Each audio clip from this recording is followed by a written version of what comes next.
Engage your ventral vagal system before engaging in novel behavior.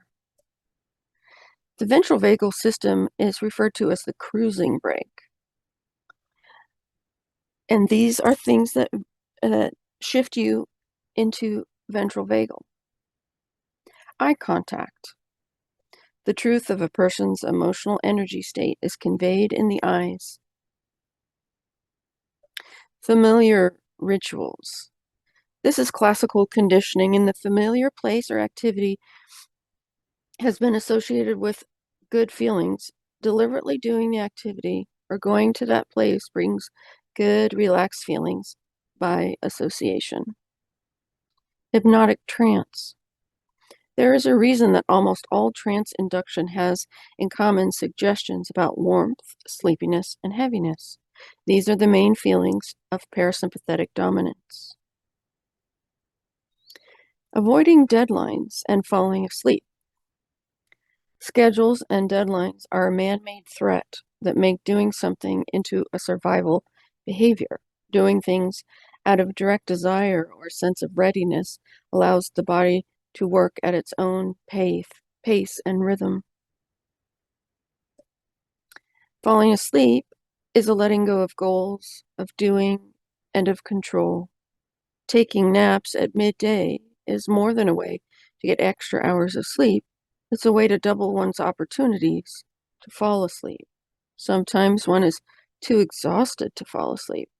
That is, the muscles are depleted of energy and unable to lengthen and relax. Falling asleep is promoted when the muscles have been used that day but have recovered enough to be relaxed. Anger sends energy and blood to the face. Anger, not rage, probably involves simultaneous increase in both ventral vagal and sympathetic tone, which is also true of play and sexual arousal. Screaming or wailing. Screaming provides vibrations which help relieve the tension.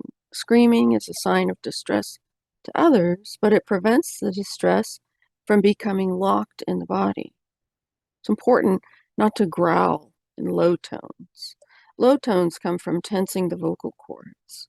Low tones are a sign of aggression to others and lead to hoarseness. Rather, it's preferable to scream in high tones, like a fire engine. Crying. Crying is an outpouring through all ventral vagal outlets: eyes, lips, jaw, voice box, lungs, and belly. Vomiting or gagging. This stimulates the vagus directly. This is part of the inducement of bulimia. Throwing up produces relaxation, especially if there's no sickness or nausea causing it. Closing the eyes.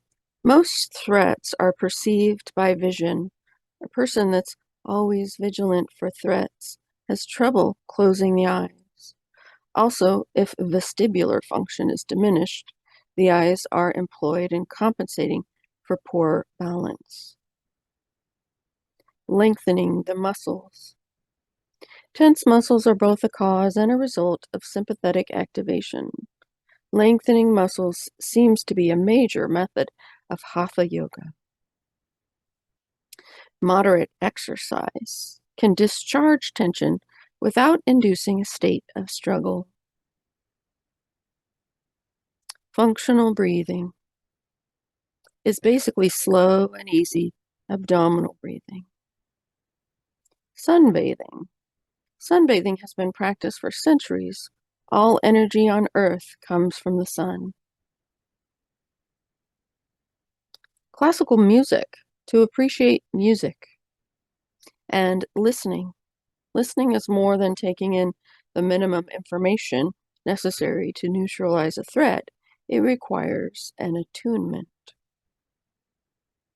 The human voice.